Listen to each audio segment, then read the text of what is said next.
Oh, do you want the background? Yeah, we're running now. All right. Run the background. Welcome to another episode of Texas Strip Club Uncensored podcast. I'm your host, DJ Jack, and I'm with my friend Miggie from Corpus Christi and his former head chef, Mike. And the reason why we have Mike today is because he hasn't been part of the strip club game. And I want to see if he has any questions for those of us that have been in. I know you probably asked Miggie some questions, but I've been in it a lot longer. I've seen a lot more shit. And back in the day, I was Miggie. I did throw my dick on the roulette table many times. I'm surprised I didn't catch anything. I'm surprised I could still piss without fire and ice popping out. But yeah, and I want to ask you some questions because it burns so good. Yeah, because you're a married man. Yeah. All right. So, first, Mike, introduce yourself to the internet, YouTube. Hi, my name's Dan. You should have told me that beforehand. So it's not really Dan, and so I had a lot of experience as a customer with a wild ex of mine. She worked at a very popular place in Dallas, owned by a famous musician. I think maybe a lot of y'all might know what I'm talking about. Rest in peace. Rest in peace. Dimebag Darrell. Wait, Chica's in No. This was his club in Dallas. Club. Yes. Oh, okay, all right. What's it? The Diamonds or some yeah, shit? so because I didn't know any of this beforehand. I'm surprised. Right. Okay, go ahead. Yeah, so I'm not dropping any names or endorsing anything, but there's a place in Dallas that was owned by a metal legend, and no, you can say Dimebag Darrell because we respect his stuff. I love his music. This is Texas. You kind of got yeah, to. He's great. He's a fucking legend. Fuck the Bush family, Dimebag Darrell. Okay, That's Texas. Right yeah, there. that's fucking Texas. All right, fuck the Bush family. I know there are at least a few million people that would wipe out the Bush family if they thought they could bring back Dimebag Darrell. Yeah, I think most of us and our listeners would vote for the corpse versus most of the other options. All right. So now you're married. Now I'm married to someone. Let's say she's more reserved. Strip clubs are cheating in her eyes, which I do not understand. No, always, I get it. Okay, look, I honestly only get it for one reason. Okay, I didn't. Okay, so you met Miggie. Miggie was a whore. Okay, back in the day, I was the same thing, but now I'm more reserved.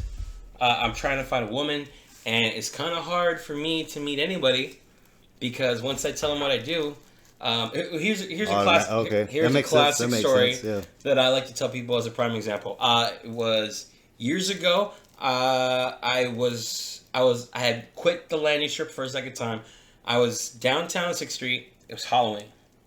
Now, I was dressed in all white, and that was part of my costume. I'm not going to say what I was dressed as just yet. A woman came into the bar I was at as a fairy, and she had glitter, but she also had blood and a bloody axe. Hot. And I looked at her, and I said, not Tooth Fairy, Murder Fairy. She's like, yes. Nice. Yeah, I was all like, I saw that shit in the horror movie, and I'm like, man, Murder Fairy. She's like, yeah. And she looked at me, she's like, oh, I get it. She's like, you're a white serial killer. I go, yes, I'm all white, even though I had the Jason mask. That is love at first sight. Yeah. You both got your weird ass costume references. Yeah, and we hadn't met, and then after an hour, we were holding hands at the bar, and we were walking out. And then her bitchy fucking friends because they ruined it. And I can call them bitches because they ruined this for me. Cock blocking bitches. Okay, look. So I introduced myself. And the first thing one of these cunts says is, what do you do for a living? And I learned not to lie a long time ago about being a strip club DJ. Okay, you can't fucking lie about it because if you do. Always. Yeah, honesty. So I looked at her and I told her, I was like, look, I work at a strip club. I show up on time. I leave after I'm done. I don't do drugs. I don't fuck the girls. I'm not wasted every night. They hear the word strip club and just shut it down. And she was literally like, okay. She was like, okay. I could see it in her eyes. She was like, okay. But then we could both see these fucking three fucking she bitches in their cow outfits. she They let weren't just them- as cows, but to me they were cows at that point. Murder These cows. Were, yeah, they were cunts, and Cunt cows. they had this look of like, oh my god, disgust. And I wrote my number down, and I was like, look, I really want you to call me. Okay, I go, this was magical night. Please don't let this fucking shit end. And she never fucking called me. And That's I could tell one of it's the 'cause those saddest bitches. stories I've ever heard. Honestly. It was fucking horrible. That's because you know she wanted to call you, but knew how much shit she's gonna get from those bitches the whole time. Yeah. And I mean- just it Okay, fell well, apart. Why this- I always say All right, BHB. I'm gonna need a minute. Bitches hate bitches. That's Bitches it. say bitches. Mm-hmm. That's it. That's all. Okay, go ahead. Oh man. So okay. So you saw, you went to strip clubs with your friend. But do you have any questions at all about the strip club game?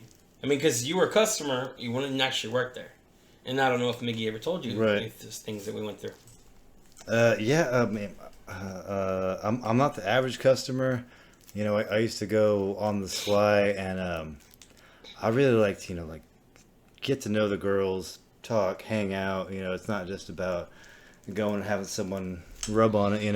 Okay, so you I like were the whole what I like to call experience. you were what I like to call an interactive customer. You like to be part of the group. You like to be part of the scene, and you Right. actually like to know people, and you like the interactive lap dance because Right, yeah. that's I mean- one of the lap dance styles. I say there's aggressive, which everybody knows what aggressive is. There's grinders. There's the girls that are next. Like, okay, I gave you a lap dance. I know the song's not over, but I need my money. Because I see a guy over there, I think he's got more money than you. Next! And then you got the pillow, the girls that'll basically just put their titties in your face, because usually it's the girls with the big tits, and all they do is just sit there and put their titties in your face, and it's basically you can fall asleep. And then you got the interactive lap dance. The girls that do, they basically keep you engaged, and that's the best kind of customer. That's the best kind of lap dance. And also that's the kind of customer because they want to be part of the group. Okay, they want to be part of the scene, and they want to be part of the fun. And I said be part of the fun. They don't want to be the fun. The assholes that I want to go woo. They want to be the fun, and they're the guys who usually cause a problem. You are what I like to call an interactive customer, and that's what it is. I mean, you want to get to know people. You want to be part of the scene. Yeah, And you don't want to be the scene, you want to be part of it. Right, yeah. I've been in bars since I was a little kid, and so when I go to a place, I like to get to know the bartenders, My man. you get cool, and then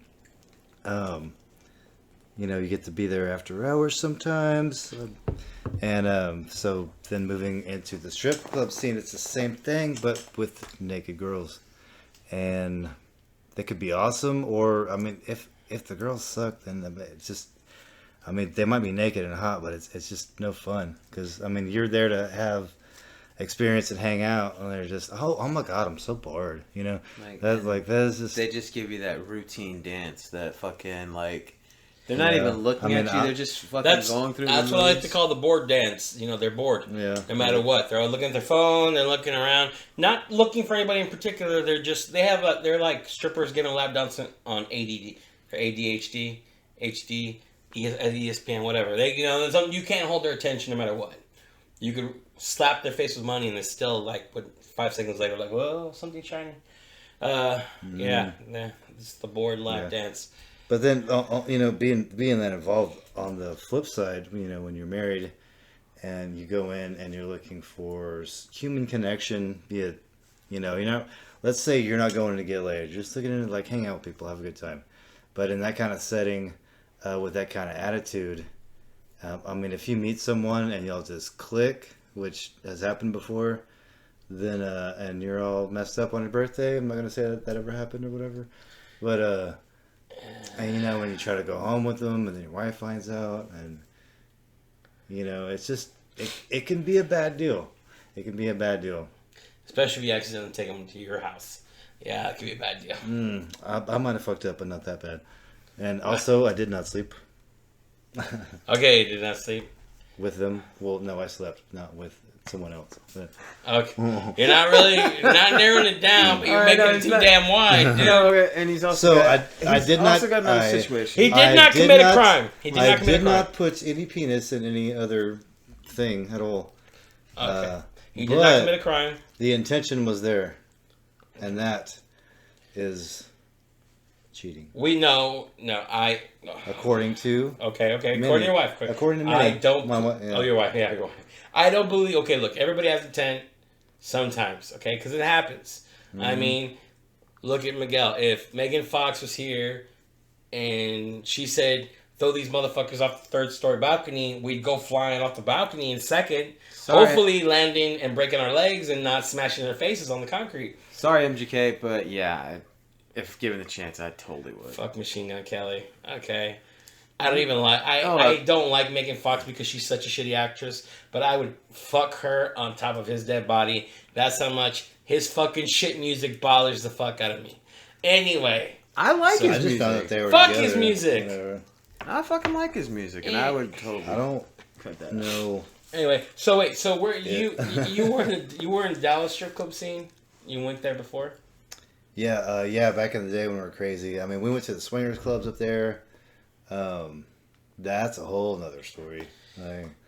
That's like a different thing. And wait, did you ever date a stripper? She's a cocktail waitress. When we got back together and I moved up to Dallas with her, she was a cocktail waitress because there's such a thing, right? And, there is. Right. So I don't know if she was actually stripping or if I mean, she did date someone from a different band. From Hell Yeah. Huh? Hell Yeah. No. That shit band? It was the singer, or it was the guitarist from Mudvayne. It was Hell Yeah, wasn't it?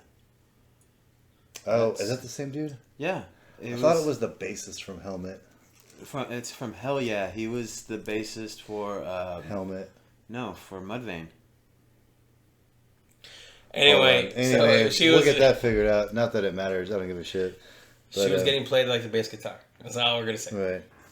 Yeah, what's fucked up was like, why would you leave a rock star to like offer to bring me back to your life? But because she was probably one of many. Here's a good one for you. Okay, so I know a stripper who actually has a sex tape with Zac Efron. And yeah, literally told her boyfriend, look, you can get the fuck out of the house. I'm bringing back 3 bitches and Zac Efron. I will fuck him on your dead body. And he knows that there's a fucking tape because he looked at the camera. I've seen the fucking tape. He was having a good time. Okay? And there, just some things. Some people get down certain ways. I mean, I asked her, I was like, so you did this, and she's like, my husband understands. It was a once-in-a-lifetime opportunity, but she's like, would I stay with Zac Efron? She's like, fuck no.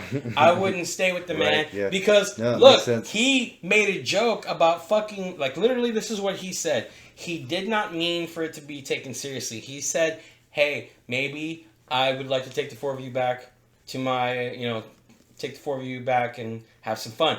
And he said it sarcastically. And they said, okay. All 4 of them said at the same time, let's go. Like, literally, they all said at the same time, let's go. How do you turn that down? How the fuck do you turn that down? Yeah. And so, and that's the thing about swingers. He was famous. And the whole point of that, because you were asking, like, how could she go to you? Right. So I'm talking about the boyfriend.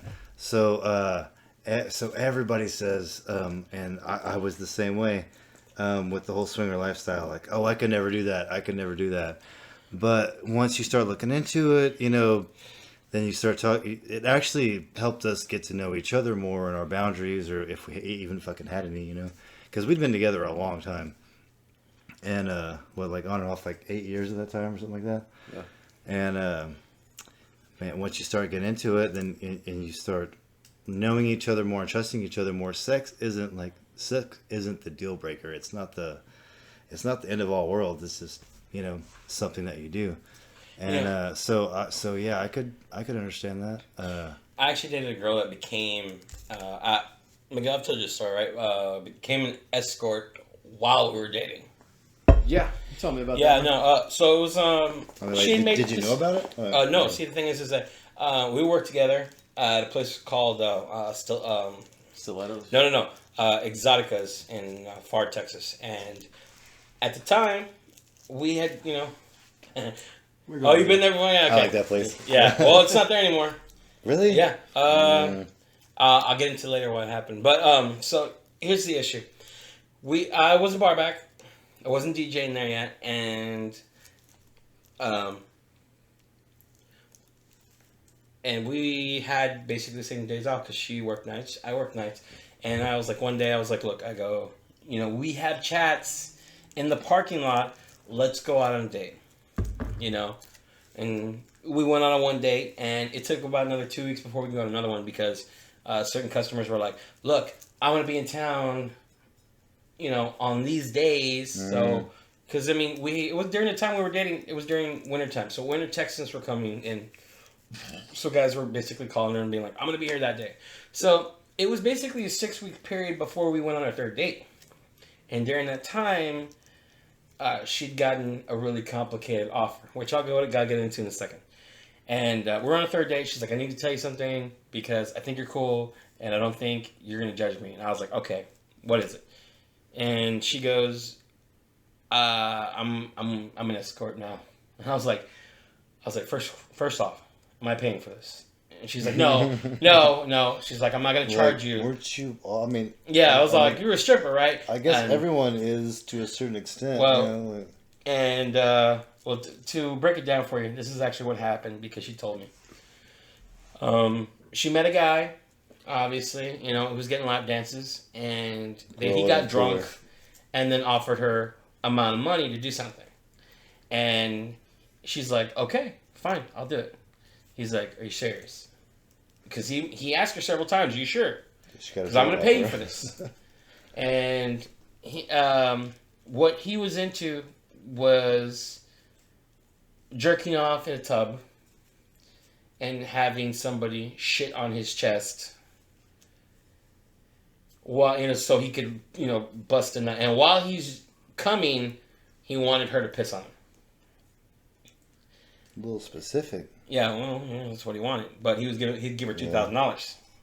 I'd always wondered about that whole Shizer thing, like with the coffee table or the Cleveland Steamers. Oh no, and all that. She told me several things, and she even told me that a mayor of one of the little towns that we were there, that we lived in, near where we lived, was one of her clients, but she didn't tell me which one.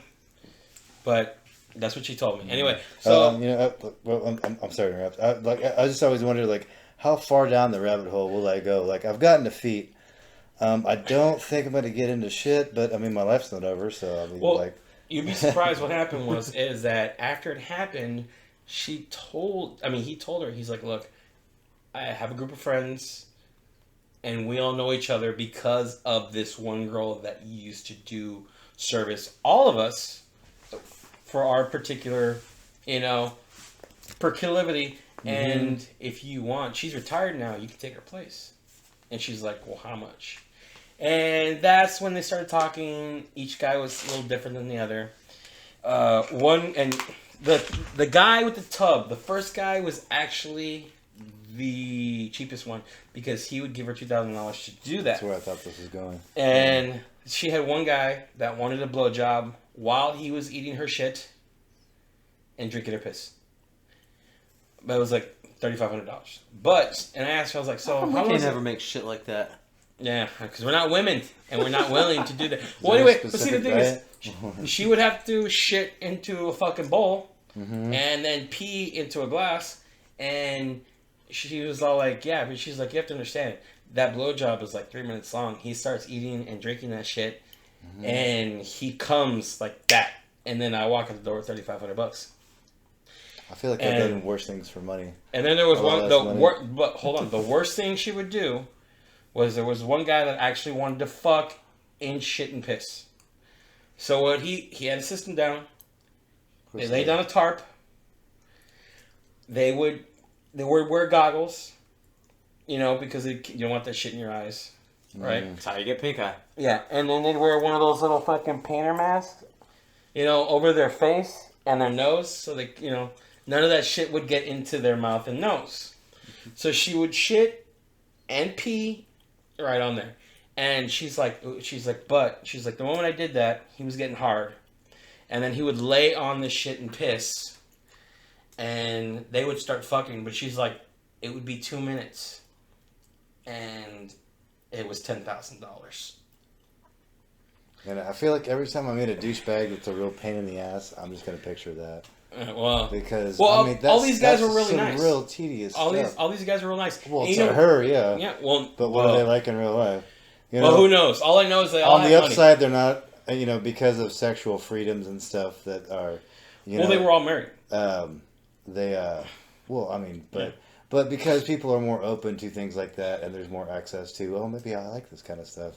There's probably less serial killers than there used to be. Because they don't have to go out and force that on people. I don't know. That's just a thought. Well, what's really funny? That her doing that is not why we broke up.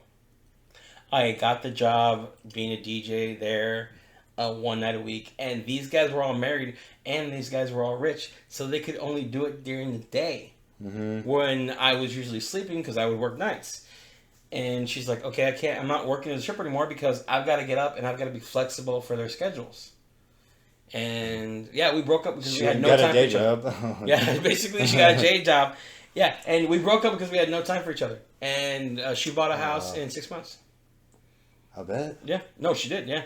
Why didn't y'all schedule the? No, we tried. It was like technically our relationship would have gone into 6 month period, but technically, if you count every day we actually saw each other after she started doing that, we only ever saw each other for maybe like 3 weeks total in terms of like days. So it didn't last because we didn't see each other, and we just like, okay, you know what? You're obviously gonna do this. I'm obviously going to keep DJing because that's what I wanted to do at the time. And I was an alcoholic at the time, and I was self-destructive, so, I should have known better. I should have been like, no, baby, I'll stick it with you. I should have been, if I go back in time, I would tell myself, I'm like, look, you need to give Cassie another fucking chance. Kick this bitch. So, just real quick, cool. If given the chance, would you totally get back with her? I can't now. She's married now. I'm saying, okay, so if the fucker died and fucking you're given the chance, like, that'd be the one on the pedestal?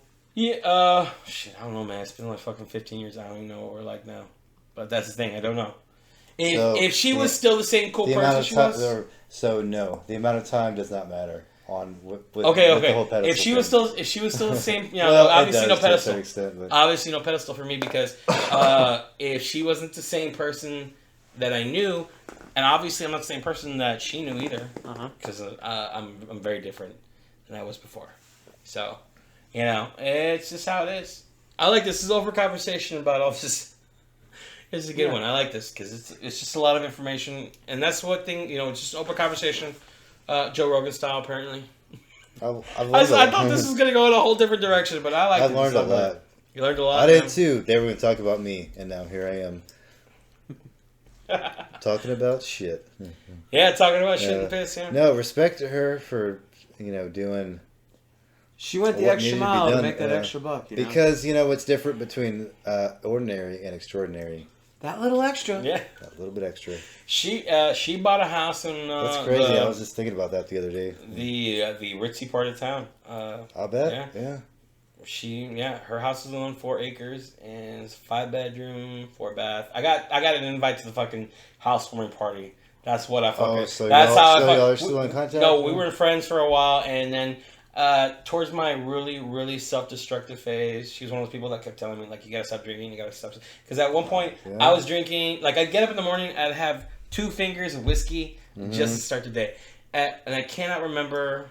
I met her on this time. All right, who's whiskey? Jameson. He sounds like a nice guy. He's not, though. He's not. Do you hear me? He's not. Yeah, so I was kind of bad. I was getting worse, and I decided to change my life, and I left South Texas because I was real self-destructive. I smoked so many cigarettes that when my cleaning lady pushed my recliner that was right in front of my TV so I could play my video games, there was a black outline of where she literally told me, I have never seen this before. She's like, when's the last time somebody was here? I'm like, the last person was here like 6 months ago. Mm. She's like, there's no way in hell. There's just should be this black outline. When your cleaning lady walks in with a gas can and a butane torch. Yeah, so maybe I realized changes. I had to change. Yeah. I stopped drinking every fucking day. I remember the first day I woke up with our friend Danny, and he poured me a shot, and I'm like, you know what, man, I'm not gonna drink today. And he's like, what's wrong? You're not feeling good? I was like, I go, that's the fact that you gotta tell me. I drank so much, and this is true. I drank so much at the time I was working as a waiter at P.F. Chang's, and I was drunk every fucking day I was there. I only missed 5 days in 2 years because I was so fucked up. They thought I was sick, and they're like, "Man, you're sick. You should go home." They didn't realize it. I was so drunk because they always like, "Oh, you're always about hygiene," because I'd always be brushing my teeth in my car, and I'd be like, "They're like, why do you do that?" They go, "Why do you do that?" I go, "I don't like breath." And I told them I've been drinking since 6, motherfucker. See, I didn't tell them that. I told them I was like, "I don't like breath mints. I don't like the taste of breath mints. I just would prefer to brush my teeth," and they bought it. They bought it. I would do the cologne and be like, I always take like those highly functional straight face drinkers. I completely understand you. I mean, Miguel, you got anything to add? It's like, so, man, what's wrong with you? Like, well, it's noon. I haven't had a drink, but everyone thinks you're the straight guy. No one has any idea that you're just fucked up all the time. Because what's wrong with Mike? It's like, well, he hasn't drank in like 2 days. You know? Yeah, the only times my eyes were bloodshot is when I remember I remember this clearly because it was the one I had taken 3 days off. My friends had invited me to death metal show, right? And I found people and they were surprised. Like, you want to take a fucking Thursday, Friday, and Saturday off? I go, yeah. I'm taking the day off. So we went to a death metal show, and we kept drinking for the whole fucking days. And I showed up on Sunday morning for my fucking shift, and I was bloodshot. I wasn't feeling good. Like, I was still fucked up. And the manager saw me, and he's like, dude, he's like, you're not feeling good? I go, you know me, man, I'll work sick. And he's like, you know what? No, you know what? I was always on fucking time. Sometimes I'd be early, and sometimes I would forget what shifts I was working, and I show up and they're like, you know you're not working today. I was like, yeah, want to see if anybody wanted to go home? I'll pick up a shift. And they love that about me.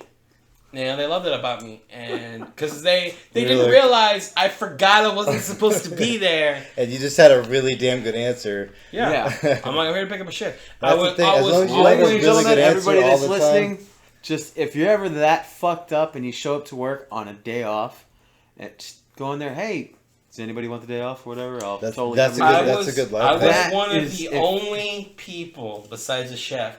I was one of like 3 or 4 waiters that was actually allowed to go into overtime because we were so reliable. We would show up and take other people's shifts, or we'd be walking out the door because you had to have a morning shift. There was no everybody being like, I only work night shifts. They're like, they're like, everybody just got to work some day shifts. Mm-hmm. We're not just gonna give everybody night shifts. And I would be the guy walking out, hey, Tony's not coming. I'll be like, Tony's not coming. I'm here. Let me see people. Give me 5 minutes. The grind is real everywhere. Yeah, the grind is real. And always apparently have a good answer for any question, and you're golden. Yeah, and I was drinking a lot of Red Bulls at the time. If I had to do a double, I always had Red Bulls in my car. And they would be like, "Why are you drinking them?" Fucking. I was like, "No, I need 5 minutes to pee, shit, and drink pound of Red Bull, and I'll hit that floor running." And that's why they liked me. In fact, the mayor of the fucking town loved me and requested me twice because she was there and she's like, you know what, I like him. I'm like, fuck yeah, I'll take your fucking table. Let's do this. All right, so this is a long podcast. I don't know what to call this. Mike, thank you for being with us. We'll do another one with you in the break. We'll call it Swinger Therapy. To TBD. Well, since we're all drinking, we'll call it Drunk Guy Therapy. Yeah, let's go. Drunk guy therapy. Not herpes. Not herpes. That was the last podcast. Not herpes. And Miguel, we saved you, man. Come on. You should be thanking me. Okay. Still, again. You would do it. Yeah, I would totally do it. Because, I mean, they got pills and medicine for that kind of shit, but whatever. Anyways, thank you all for fucking listening to our crazy ramblings. Hit that like, subscribe, or however YouTube videos work. Yeah, and you might now have to subscribe because you need to fucking spread the word because now that you're on this thing, when I come back, you're going to be on the next one. I'm sorry, did you say spread the herp? No, spread the word. Spread the word. Spread the word. How much have you had to drink? Should Okay, now we spread do the another word. one about swinger culture? Because You've probably been drinking since we went to school this morning. no, actually, I didn't. You didn't drink? They were out of school showing people that they could actually be great chefs like that. Okay, anyway, so let's wrap this up. Mike said it right. Please share, like, and subscribe. You want to do that because YouTube will not show you my new videos. You actually have to go looking for stuff in the bar and strip club industry to find me. So please share, like, and subscribe. Share it with your friends. Hell, even tell your daddy. He might get a laugh. All right, thank you for listening to our ramblings. We'll see you next time. Peace. I'll be funny next time.